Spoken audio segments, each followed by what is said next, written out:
Halo, kami dari kelompok 6 akan menampilkan video kesetaraan gender. Saya Viola Sora dengan NIM 2307518. Saya Zulfi Amanda dengan NIM 23075125. Saya Alicia Maharani dengan NIM 23075051. Saya Aisyah Zahra dengan NIM 23075141. Saya Asyifa Talsabila dengan NIM 23075013. Selamat menyaksikan, happy watching. Hai, sebelumnya kalian tahu nggak sih apa itu kesetaraan gender?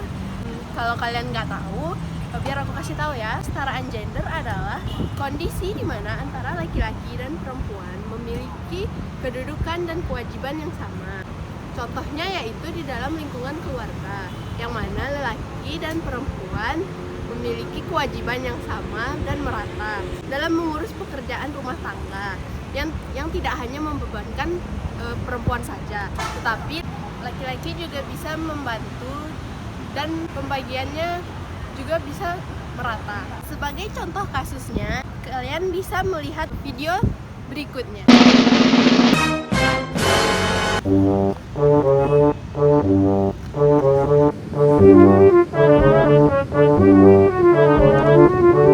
Macam kerah gitu kan, lengan atau saku gitu kan. Iya. Pak, itu HP-nya. Oh iya. Halo, Dek, bantuin abang dong. Tolong cuciin baju abang. Soalnya abang mau pakai besok buat acara. Nggak bisa bang, Ade lagi di luar, Ade lagi bikin tugas kelompok. Pulang aja bentar, cuciin baju abang. Terus baru lanjut buat tugas kelompoknya. Kenapa harus Ade bang? Kan lagian Ade sekarang lagi bikin tugas kelompok loh di luar. Kamu kan cewek, masa abang yang mencuci? Itu kan tugasnya cewek.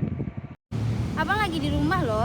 Lagian Ade di luar juga nggak main-main. Dasar pemalas, percuma punya adik cewek.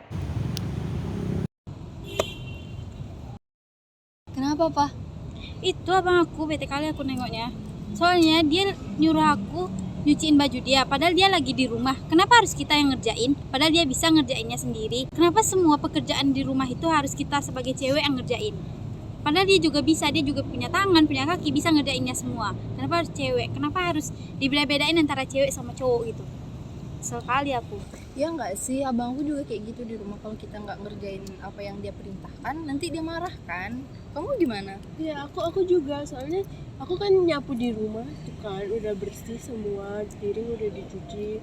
Terus dia bawa temen-temennya, terus nanti nggak diberesin sama mereka, disuruhnya aku. Kamu Rah? Iya aku juga gitu, sama kayak kalian berdua. Iya kan? Kenapa harus kita sebagai cewek nih, apalagi kita sebagai adik cewek selalu digituin, selalu dibanding-bandingin antara cewek sama cowok. Padahal dia juga bisa ngerjainnya, nggak ngehargain kita sebagai, mestinya kita tuh diperlakuin dengan baik kan, nggak dibanding-bandingin gitu.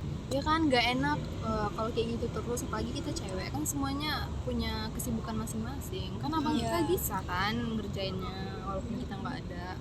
Harusnya mereka tuh ngehargain kita gitu.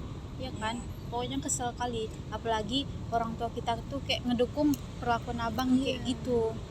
Kayak dibelain nggak sih? Iya. Males banget. Maaf ya guys, aku lama. Ya nggak apa-apa, emang dari mana? Tadi aku di rumah disuruh dulu sama abangku beres-beres rumah. Apalagi aku disuruh juga beresin kamarnya dia. Capek banget. Maaf ya guys ya, aku lama datangnya. Ya nggak apa-apa. Kalian baru ngapain? Kita bahas ini kok. Apa? Abang-abang kita juga kayak gitu di rumah. Kenapa abang kalian?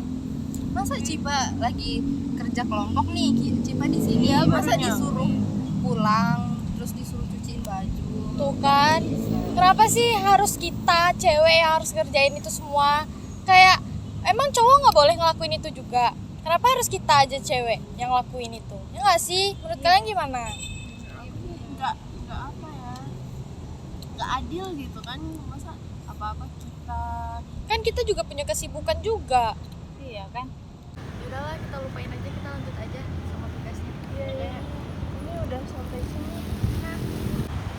Nah, itulah tadi contoh dari kesetaraan gender yang terjadi di lingkungan keluarga. Seperti yang kita lihat, antara kakak dan adik yang selalu mempermasalahkan urusan mengenai pengerjaan rumah. Padahal kakak tersebut bisa melakukan apa yang dia suruh ke adiknya.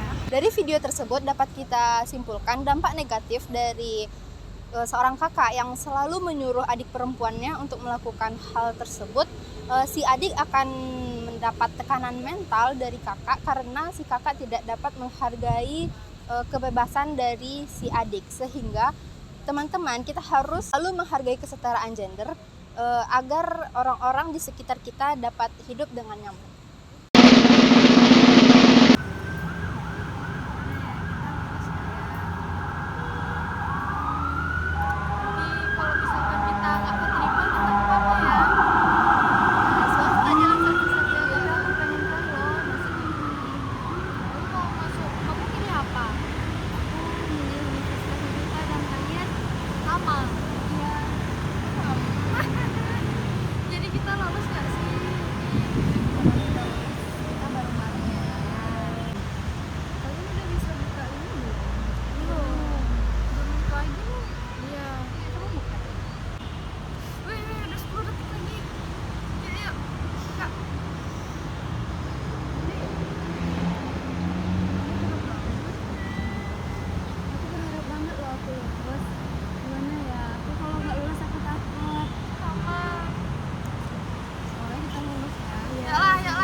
Aku lulus TWK, Ma.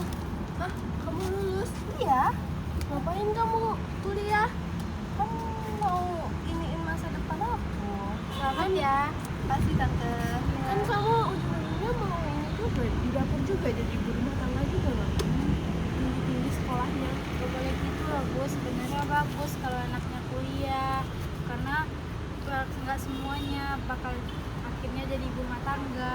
Contohnya sekarang, pilot aja udah ada yang perempuan loh Bu, malahan bagus loh kalau anaknya kuliah, jadi pertumbuhan kembangnya juga bagus, nggak seperti yang dipikirin bakal jadi ibu rumah tangga terus Bu. Harusnya ibu bangga anaknya bisa lulus kuliah. Nggak ada yang namanya kuliah ya. Nggak boleh kuliah. Mama nggak setuju ya. Mending kamu bantuin Mama jagain warung. Toh, uangnya juga bisa buat nambah-nambah biaya hidup, ya kan? Kamu juga dari SMK, ngapain kamu kuliah lagi kalau sama jurusannya sama? Kan bisa lebih dikembangkan, Ma. Nggak ada ya. Mending kamu bantuin Mama. Mama nggak ngerti kesetaraan gender.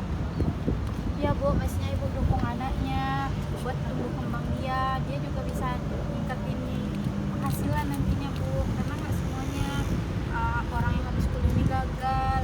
Dia pasti nantinya bakal punya impian yang dia inginkan. Maksudnya Bu, sebagai orang tua harus mendukung apa keinginan anaknya. Bu, Juga punya cita-cita loh. Nggak bisa. Toh kamu ujung-ujungnya juga nanti jadi ibu rumah tangga, jadi di dapur juga. Kan nggak selalu perempuan bakalan kayak gitu terus. Nggak ada ya cerita-cerita kuliah ya. Udah deh, terserah Mama aja. Nah, itulah tadi yang merupakan contoh dari kesetaraan gender di lingkungan keluarga. Di mana adanya kesenjangan antara keinginan dan pemikiran orang tua yang tidak paham akan pentingnya dunia perkuliahan bagi pertumbuhan seseorang. Nah, dapat kita lihat dampak negatif dari kejadian tersebut, di mana mental seorang anak dapat terganggu akibat tekanan dari orang tua yang menganggap dan tidak mengizinkan anaknya untuk berkuliah, yang menganggap bahwa perkuliahan itu tidaklah berguna, karena pada akhirnya seorang anak perempuan itu bakal berakhir jadi ibu rumah tangga. Hal itu yang dapat kita ubah dari